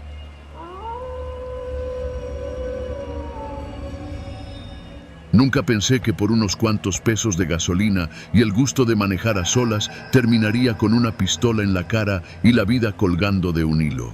Trabajo como técnico en mantenimiento de antenas de telecomunicaciones. No es un mal empleo, sueldos decentes, prestaciones y sobre todo, independencia. A veces me toca ir a revisar instalaciones en lugares remotos. Ese jueves, justo después de salir del trabajo en San Jerónimo, me ofrecí a subir a la zona del Ajusco a revisar una torre que llevaba días sin señal. No era mi responsabilidad, pero quería las horas extra. El jefe aceptó encantado. Era cerca de las 5 de la tarde cuando empecé a subir por la Picacho a Jusco. Esa carretera siempre me pareció hermosa y aterradora al mismo tiempo. Curvas cerradas, pinos altos, neblina repentina. A esa hora no había muchos coches. Llevaba el estéreo apagado, solo el zumbido del motor y el golpeteo del aire contra los cristales. Me sentía tranquilo. El sitio exacto era en el kilómetro 36, cerca de un sendero que se interna en el bosque. Me estacioné en una terracería junto a un anuncio oxidado del Parque Ejidal San Nicolás Totolapán. Caminé unos 20 minutos por el monte hasta llegar a la antena. Revisé los conectores, tomé unas fotos, actualicé el reporte desde el celular y empecé a bajar. Ya era de noche, no había señal, ni un poco. Me sentí incómodo, pero nada fuera de lo normal. Pensé en mis papás, que viven cerca de Santa Úrsula, y en mi novia que seguro ya me había mandado un mensaje. En cuanto baje, me dije. Cuando llegué al coche, lo primero que noté fue un faro apagado. Juraría que no estaba así antes. Lo segundo, 2 camionetas negras estacionadas más adelante, a la orilla del camino. Pensé que tal vez eran excursionistas o algo así. Pero entonces escuché pasos detrás. Me giré rápido. 3 hombres salían del monte, armados, con pasamontañas. No dijeron nada. Uno me apuntó directamente a la cara. El otro me gritó que alzara las manos. ¿Eres de los del cártel, cabrón?, me preguntó el más joven. Su acento no era local, algo del norte. No supe qué responder. Me temblaban las piernas. No, vengo a revisar una antena, soy técnico, trabajo para Telcel, balbuceé. Me golpearon en la nuca con la culata, caí de rodillas. ¿Traes radio? ¿Estás grabando? Revisaron mi mochila, mi celular, el coche. Otro tipo más llegó corriendo desde la otra camioneta. Tenía una tablet en la mano. Comenzó a revisar mi celular, desbloqueado a la fuerza con mi dedo. Este güey sí trabaja en Telecom. Mira, tiene los correos y todo, tiene GPS activado, pero nada más, dijo uno, como si yo no estuviera ahí. ¿Y por qué andas solo en este tramo a esta hora, carnal? Aquí nomás suben halcones, me dijo el más grande, con una sonrisa torcida. Intenté explicar, me interrumpieron, me subieron a empujones a una de las camionetas, me cubrieron la cabeza con un costal que apestaba a tierra húmeda y gasolina. Sentí el motor arrancar. Iban hablando, pero entre los nervios y el ruido no entendí mucho. Mi cuerpo entero era un temblor constante. Pensé que me iban a matar. No sé cuánto tiempo estuvimos en movimiento. A veces bajaban el volumen de la música que llevaban puesta, corridos tumbados, según reconocí, para hablar entre ellos. Otras se reían. Finalmente nos detuvimos. Me bajaron del vehículo, aún encapuchado, y me empujaron hacia una cabaña. El aire era frío y húmedo. Me metieron a un cuarto. Alguien me quitó la capucha. Me dolían los ojos por la luz del foco colgante. Frente a mí, un hombre con chamarra táctica, cara de pocos amigos y ojos oscuros que no parpadeaban. «Tú no eres de los que nos mandan mensajes», dijo él, como si ya hubiera revisado todo. Negué con la cabeza, sin poder articular palabra.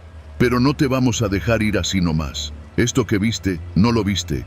Me mostraron un video en mi propio celular. Era mi recorrido desde que bajé de la antena. Me grabaron, me seguían desde el bosque. Ahí me di cuenta. No fue casualidad. Me casaron. Después me interrogaron de nuevo. Querían saber si había hablado con alguien antes de subir, si alguien sabía dónde estaba. Les dije que no.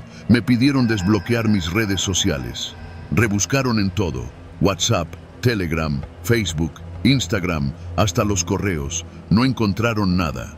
«Eres un pendejo con suerte», dijo el hombre de la chamarra. Me arrojó el celular al pecho y se dirigió a los otros. «Bájenlo a la carretera, que lo cuente». Me subieron de nuevo a la camioneta. No me cubrieron la cara esta vez. Durante el trayecto no dejaban de hacerme comentarios, que si estaba bonito para el panteón, que si alguien me andaba cuidando desde arriba. Me soltaron en un camino de terracería cerca del kilómetro 33. Me dieron mi mochila. Una de las camionetas se quedó a lo lejos, observando. El más joven me entregó algo envuelto en una servilleta. Era una oreja, humana, aún sangrante. De uno que sí hablaba de más, me dijo y sonrió. «Tú ni te aparezcas por aquí otra vez, ni subas, ni preguntes». No podía hablar. Caminé hacia la carretera sin ver atrás. Bajé corriendo hasta una parada de combi. Esperé ahí, bajo la lluvia, hasta que un taxi pasó. No dije ni una palabra durante todo el trayecto a mi casa. Esa noche, bloqueé todos mis perfiles. Cambié de número. Le conté a mi jefe que había tenido un percance con un asalto y que no quería volver a zonas rurales. Renuncié 2 semanas después. Nunca conté esta historia completa. Solo a ustedes. No porque quiera que me crean, sino porque necesito vaciarme de ella. A veces todavía sueño con la cara de ese hombre, con el bulto envuelto en servilleta. No volví a la Jusco, no pienso volver. Y si algún día escuchan sobre un técnico desaparecido en las montañas de Magdalena Contreras, recuerden esto. No todos los peligros de esta ciudad se esconden tras fantasmas o leyendas. Algunos tienen nombre, camionetas y una lista de sospechosos que no perdonan un error.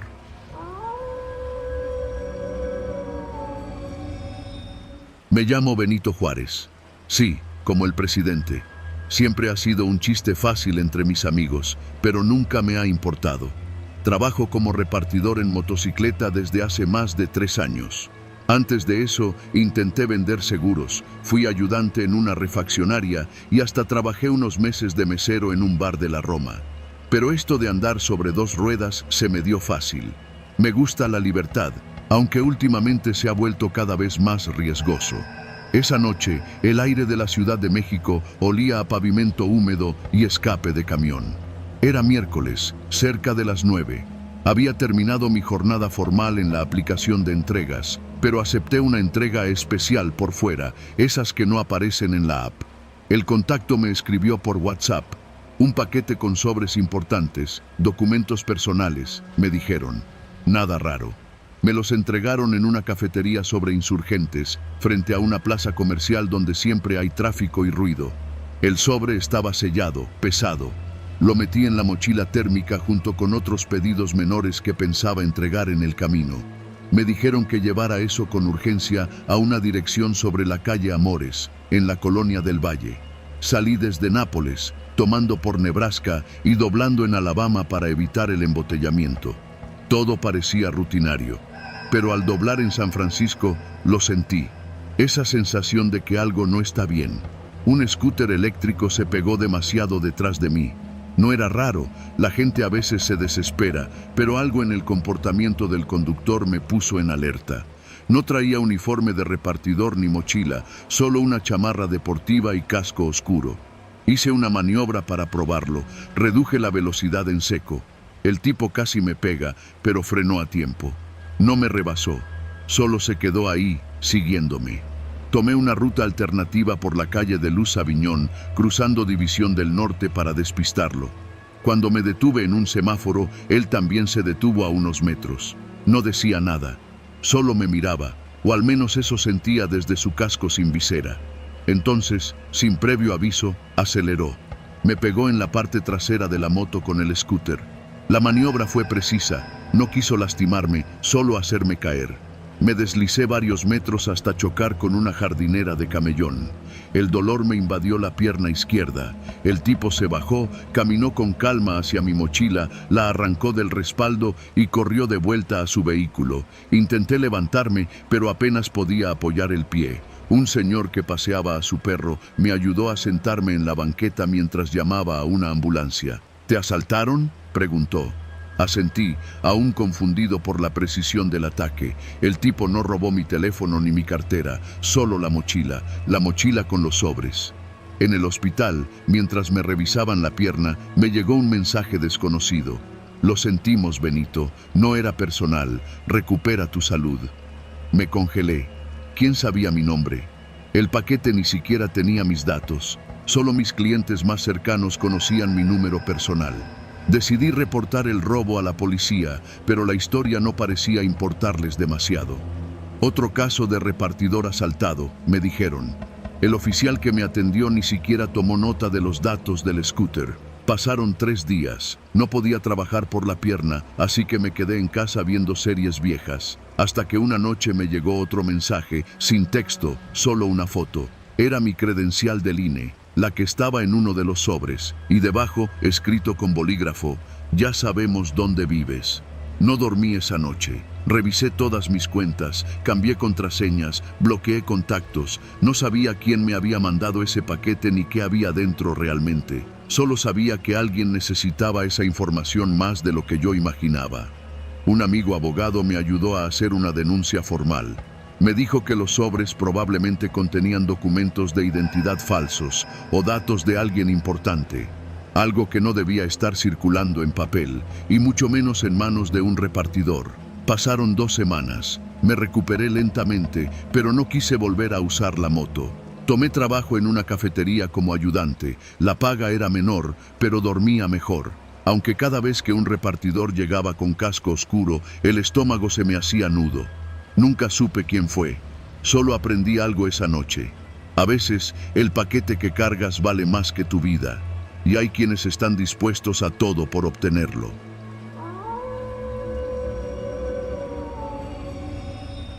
No soy alguien que se espante fácilmente. Trabajo en un despacho de contabilidad en la zona de Reforma y llevo más de 10 años haciendo la misma ruta de regreso a casa. Cada tarde, después de salir a eso de las 7:30, agarro el coche y me voy por circuito interior hasta la colonia Doctores, donde rento un departamento en un edificio viejo, de esos que todavía tienen portero y timbre con interfono de voz metálica.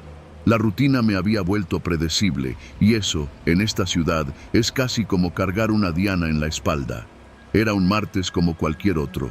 Lloviznaba, el cielo estaba gris y había tráfico pesado sobre Reforma.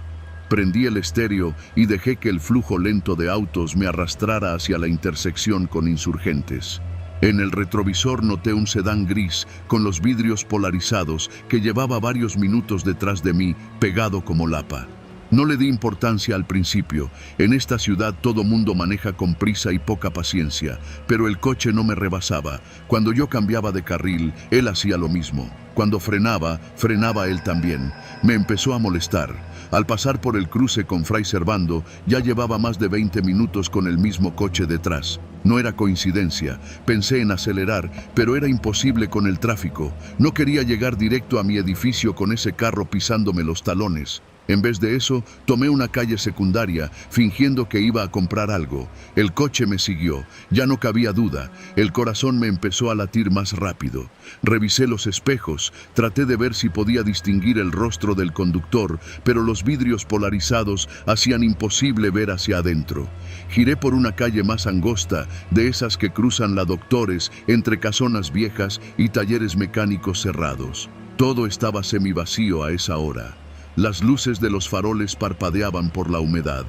Doblé por una callejuela donde sabía que no había salida. Me detuve en seco frente a un portón oxidado y apagué las luces. El sedán frenó a unos metros, encendió las luces altas y se quedó inmóvil. Mi respiración era lo único que escuchaba dentro del coche. El celular vibró en el tablero. Era un mensaje de mi hermana preguntando si ya iba camino a casa. Escribí rápido que sí, que todo bien, que luego le llamaba. Cuando levanté la mirada, el sedán ya no tenía las luces encendidas. Un portazo seco me sacó del trance. 2 hombres bajaban del coche, ambos con sudaderas negras, uno llevaba una gorra y el otro una capucha. Me quedé paralizado. Uno de ellos golpeó con fuerza mi ventanilla. ¡Bájate!, gritó con voz grave y acento del centro. No reaccioné. El tipo golpeó de nuevo, esta vez sacando lo que claramente era una pistola. Me vi reflejado en el cañón del arma, pálido, sudando. Bajé la ventanilla solo un poco. «Apaga el motor y bájate», volvió a decir. Lo hice. Temblando, abrí la puerta. Uno de ellos me empujó contra el coche, revisándome los bolsillos. Me quitó el celular, la cartera y las llaves. «¿Cuál es tu código?», preguntó el otro, el de la gorra. «¿De qué hablas?». «Del banco, pendejo. El código para entrar a la app. No te hagas el idiota». Tenía las manos levantadas, el corazón palpitando como tambor en medio de la guerra. Tartamudeando, le dije el patrón de desbloqueo. Me pidió que lo hiciera yo mismo. Lo hice. Me arrancó el teléfono de las manos. «Abre la app. Vas a hacer unas transferencias». Obedecí. Me hizo abrir mi cuenta principal. Supe que todo lo que tenía en mi cuenta se iba a ir en cuestión de segundos. Tenía el sueldo del mes y unos ahorros que llevaba juntando para pagarle una operación dental a mi madre. «Transfiere 30,000 al número que te voy a dictar», dijo el de la gorra. Su compañero miraba a todos lados, nervioso. «Solo tengo 20», intenté decir. «Hazlo». Tecleo tras tecleo, fui vaciando mi cuenta. El tipo revisaba la pantalla todo el tiempo. En un momento, levantó la vista. «¿Tienes otra cuenta?». «Solo una de débito», murmuré. «Dámela. Y desbloquea también la app de tu banco. Toda». Así estuve, vaciando mi vida digital en manos de esos tipos. Me hicieron tomar una foto a mi identificación, mandarla por WhatsApp a un número desconocido. Luego uno de ellos llamó con voz calmada, casi como si hiciera una compra. «Ya quedó, sí. Mándame el comprobante». «Sí, este güey no se ha resistido. Va». Cuando colgó, me miró. «Ya estuvo. Te vas a quedar aquí 5 minutos. No te mueves, no volteas. Si haces algo raro, vamos a saberlo». Dejaron el celular sobre el cofre y se subieron al sedán. Se alejaron sin prisa. Tardé varios minutos en poder moverme. Las manos me temblaban, el cuerpo entero me dolía del miedo. No tenía más que el teléfono, sin saldo y sin acceso. Mis cuentas vacías, mi dignidad hecha trizas. Caminé unas calles hasta encontrar una tienda abierta. Pedí prestado el teléfono al encargado y marqué a mi hermana. Me escuchó llorar por primera vez desde que éramos niños. Esa noche dormí en su casa. Nunca regresé solo a la Doctores por reforma. Ahora uso rutas alternas, reviso los retrovisores constantemente y jamás dejo mi celular sin contraseña doble. Hay cosas que no olvidas. Hay momentos donde el miedo no viene de fantasmas, sino de los vivos. De aquellos que no te espantan con cadenas, sino con armas y números de cuenta.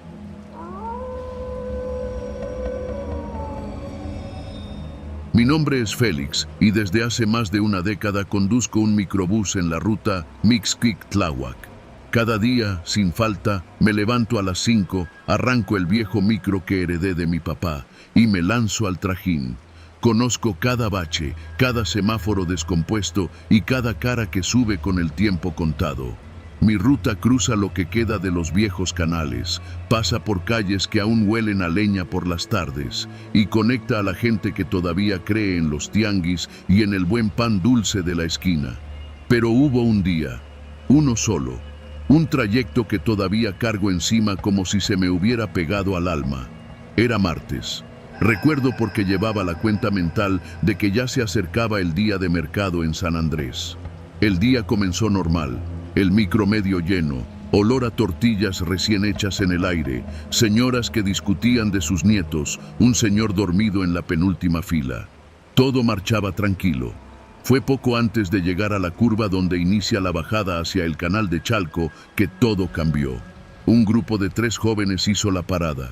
Vestían de negro, tenis limpios, gorras bien puestas. No los había visto antes. Subieron sin saludar, sin mirar a nadie. Uno pagó con un billete de 500. No dije nada, solo entregué el cambio. No llevábamos ni 3 cuadras cuando el que iba hasta atrás gritó: ¡Ya estuvo! ¡Todo el mundo para abajo! ¡Celulares y carteras! Pensé que era una broma. El que estaba más cerca de mí me apuntó con algo envuelto en una playera. «Oríllate, chofer, no te hagas el loco, nos vamos por el canal». Mi cuerpo reaccionó solo. Giré el volante como si me lo ordenara algo más allá de mí. Nadie dijo nada, ni un grito, ni una queja. Solo el murmullo de las ruedas saliéndose del pavimento. Tomamos la terracería y nos fuimos metiendo entre la maleza que crece al borde del canal. Había llovido la noche anterior. El lodo hacía que el micro rechinara. Cada metro se sentía como un martillazo en los nervios. Los 3 sujetos iban calmados, como si no fuera la primera vez que lo hacían. Fue entonces que sacaron un celular y empezaron a grabar. El que tenía el arma señaló a uno de los pasajeros, un muchacho joven, de esos que siempre suben con audífonos, con la mochila al frente. Lo arrastraron al pasillo central. «Di tu nombre, güey, mira a la cámara». El chavo no habló, se lo suplicó con la mirada. «Dilo o lo hacemos de todos modos». Los demás pasajeros estaban paralizados, nadie se movía. Uno de los ladrones le dio un golpe en la cara que le partió el labio. El joven habló. Su voz temblaba, apenas se oía. «Me llamo Daniel, Daniel Solís». Y entonces lo hicieron. Le dispararon en la cabeza sin más. La sangre salpicó la ventana. Algunos gritaron, otros lloraron. El micro se llenó de un silencio muerto, espeso. El que grababa no dejó de enfocar. «Este video es para que sepan que nadie se mete donde no debe», dijo el que disparó.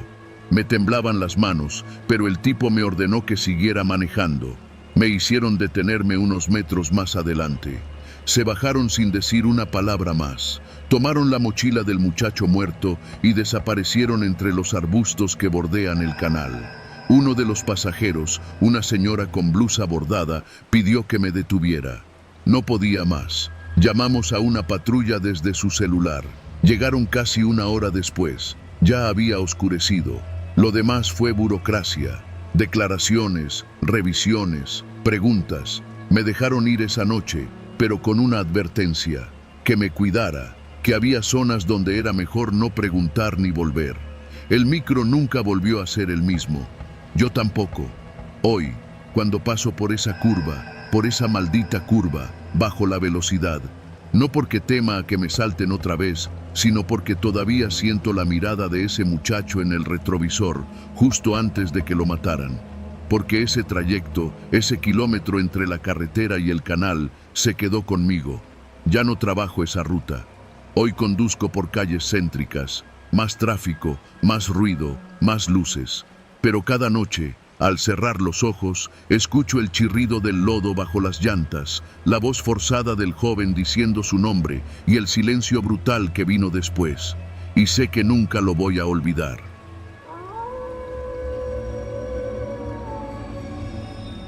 Me llamo Elías Juárez y llevo más de 15 años manejando tráileres por todo México. Lo mío es la carga pesada, refrigerados, perecederos, a veces maquinaria. Cuando acepté aquel viaje desde el Bajío rumbo a la central de abasto del sur de la Ciudad de México, no imaginé que acabaría enfrentando algo que todavía hoy, cuando lo cuento, me hace dudar si realmente salí vivo de eso. Era lunes, principios de noviembre. Salí al anochecer desde Celaya, con un tráiler lleno de mercancía de alto valor, carnes frías, electrónicos y algo de abarrotes. Mi cliente insistió en que todo llegara a primera hora del día siguiente. Eso implicaba cruzar la ciudad por la madrugada, justo cuando las calles están más despejadas y los retenes más dispersos. Para evitar el embudo de Tlalnepantla y el viaducto, planeé entrar por Observatorio. Ahí hay un tramo que suelo tomar cada que vengo del norte, una ruta que conozco como la palma de mi mano. Encendí la radio de la empresa y, como siempre, me mantuve en frecuencia con otros choferes. Eran cerca de las 2 de la madrugada cuando empecé a escuchar una voz distinta por la frecuencia interna. Cambio en ruta. Atención camiones destino sur. Diríjanse por lateral de observatorio. Acceso especial autorizado. Coordenadas nuevas. Era una señal clara, con el mismo tono seco y profesional que usan los despachadores. No dudé. Giré en la desviación que va hacia la lateral, pensando que quizás había algún accidente o bloqueo en la rampa principal. Me pareció extraño que la voz no se identificara, pero no era la primera vez que algún supervisor daba órdenes rápidas en medio de la noche. Seguimos órdenes. Así es esto. Lo raro empezó después de unos 10 minutos. Las calles por las que entré no eran tan conocidas, más bien parecían zonas industriales viejas, con baches profundos y poca iluminación. A lo lejos se veían camiones abandonados y naves industriales cerradas. Ya no escuchaba más instrucciones por la radio y los mensajes por WhatsApp del grupo de operadores de la empresa no respondían. El GPS comenzó a recalcular sin éxito y mi señal celular cayó de golpe. Fue en ese momento cuando me di cuenta de que algo no cuadraba. Aún así, no podía maniobrar fácilmente en esas calles estrechas, así que decidí avanzar un poco más para encontrar algún lugar donde pudiera girar. Fue entonces cuando me cerraron el paso.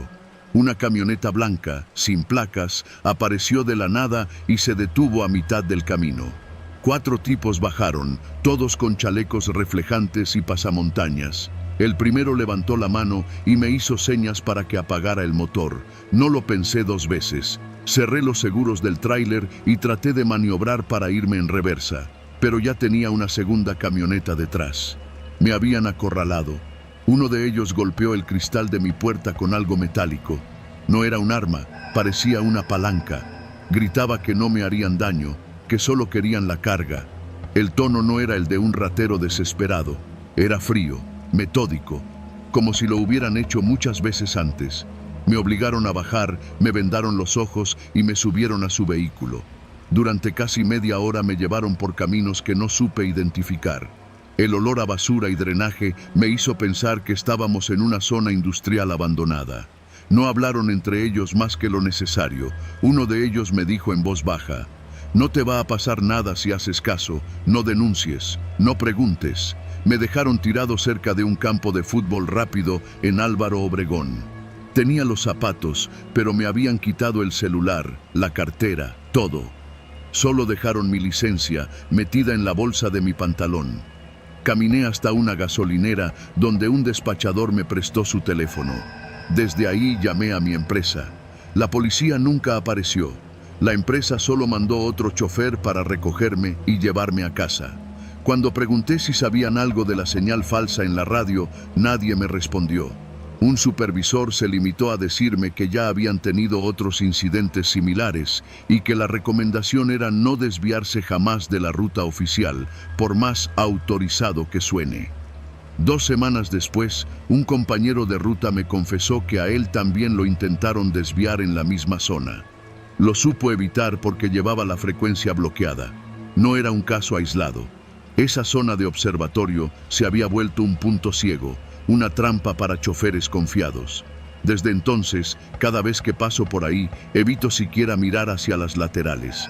Y cuando alguien nuevo me pregunta por rutas seguras hacia el sur, solo digo una cosa: si la radio te da una instrucción fuera de lo común a media madrugada, no le hagas caso.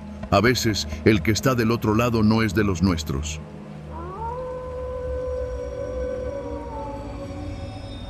Me llamo Joaquín, vivo en Iztapalapa, pero cada que puedo me escapo a la Jusco, sobre todo cuando me siento saturado del ruido, la gente, el tráfico, todo eso que te va comiendo de a poco la cabeza en la ciudad.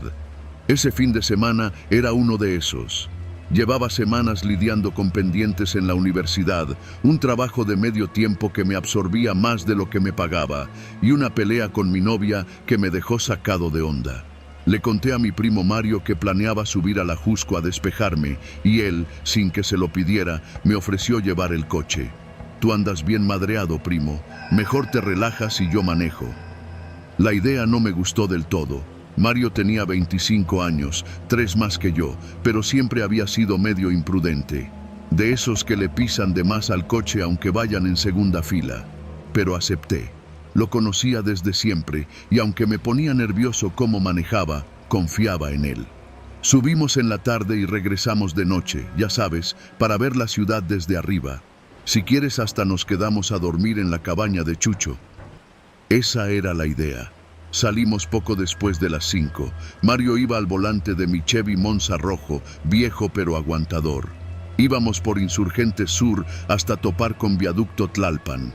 El tráfico no era tanto y él iba relajado con una playlist de reggaetón viejo, de esos que cantábamos en secundaria. La plática era ligera, sobre tonterías, pero al llegar al tramo más solitario de la carretera, justo pasando el hospital psiquiátrico de San Pedro Mártir, algo cambió. Había un ambiente extraño. No miedo, pero sí una incomodidad que no podía explicar. El cielo estaba gris, con nubes como de tormenta pero sin lluvia. A la derecha, la maleza crecía salvaje. A la izquierda, una fila de casas dispersas que parecían abandonadas. Le dije a Mario que bajara la velocidad. ¿No ves que aquí siempre se accidenta gente?, le dije, medio en broma. Él solo se rió. La carretera de la muerte, ¿no? ¿Cuántos mitos no hay de esta madre? Faltaban como 20 minutos para llegar a la Jusco cuando decidimos parar en una tienda para comprar algo de tomar. Nos detuvimos en un Oxxo cerca de la desviación a Picacho. Entré mientras Mario se quedó en el coche. Compré 2 botellas de agua, unas papas y una cajetilla. Al salir, Mario no estaba. El coche sí, pero él no. Pensé que habría ido al baño o a comprar algo. Lo busqué en el Oxxo. Nada. Le marqué al celular. Sonaba, pero no contestaba. Caminé hacia la parte trasera del local por si estaba echando una firma. Nadie. Regresé al coche, revisé dentro, las llaves seguían en el encendido, pero el motor estaba apagado. En el asiento del copiloto estaba su chamarra y su celular. Algo no cuadraba. Pasaron 5 minutos, luego 10. Me empezó a entrar ansiedad. Le volví a marcar varias veces. Nada. Salí a la carretera y miré hacia ambos lados. El lugar estaba vacío, ni un alma. El encargado del Oxxo salió a fumar. Le pregunté si había visto a mi primo. Me dijo que no, que solo me había visto a mí entrar. Le enseñé el coche. Me dijo que sí, lo había notado estacionado, pero no había visto que nadie se bajara. Le conté todo al guardia de la gasolinera de enfrente. Me miró raro, como si dudara. Me pidió que hablara a la policía. Esperé como media hora. Llegó una patrulla de Tlalpan, 2 oficiales. Les conté. Revisaron los alrededores. Nada. Dijeron que no podían hacer mucho si no había señales de violencia o si no estaba reportado como desaparecido. Me sugirieron que esperara unas horas, que quizás mi primo se había ido con alguien o andaba en algún lugar sin señal. Pasa seguido, joven, dijo uno de ellos, más en esta zona. Ya era de noche. Me senté en la banqueta, viendo pasar coches esporádicos, mientras trataba de entender qué carajos había pasado. A las 11 me fui a casa. No tenía sentido quedarme. Esa noche no dormí. A la mañana siguiente fui al Ministerio Público de Tlalpan a levantar un acta de desaparición. Fue un proceso lento. Formularios, preguntas, caras que no mostraban interés. Me dijeron que revisarían cámaras de seguridad del Oxxo y la gasolinera. 2 días después me llamaron. Me citaron para mostrarme las grabaciones. Lo que vi me dejó helado. En las imágenes, a eso de las 6:30 de la tarde, se ve mi coche estacionado. Se me ve entrando al Oxxo. Y en ese lapso, desde el costado de la carretera, llega una camioneta blanca sin placas. Se detiene justo junto al coche. Bajan 3 tipos. Caminan directo hacia el lado del conductor. Forzan la puerta. Entran y en menos de 1 minuto sacan a Mario, lo empujan al suelo, lo golpean y lo suben a la camioneta. Todo sucede en silencio, nadie más en la calle. La cámara no capta sus rostros con claridad. Van con gorras, cubrebocas, ropa oscura, todo calculado. La camioneta se va hacia el sur, rumbo a Santo Tomás Ajusco. Me quedé mirando la pantalla en shock. Los policías me dijeron que era común. Levantones express, gente confundida con otros. O peor, no me dijeron más, solo que estaban investigando. Han pasado 6 meses, no hay noticias, no hay cuerpo, no hay pistas, nada. Lo peor es la incertidumbre. Pensar si Mario sigue vivo, si lo tienen, si lo mataron, si lo confundieron con alguien más, si sabían algo de nosotros, si fue al azar. Desde entonces no he vuelto a la Jusco. Cada que paso por esa carretera veo el punto exacto donde lo levantaron. Cada que escucho el sonido del viento entre los árboles, recuerdo su silencio. Y cuando manejo de noche, siempre miro por el retrovisor, esperando ver una camioneta blanca. Porque en esta ciudad, a veces, los fantasmas no son espíritus, son ausencias. Y los muertos, los que no aparecen, los que nadie busca con ganas, como Mario.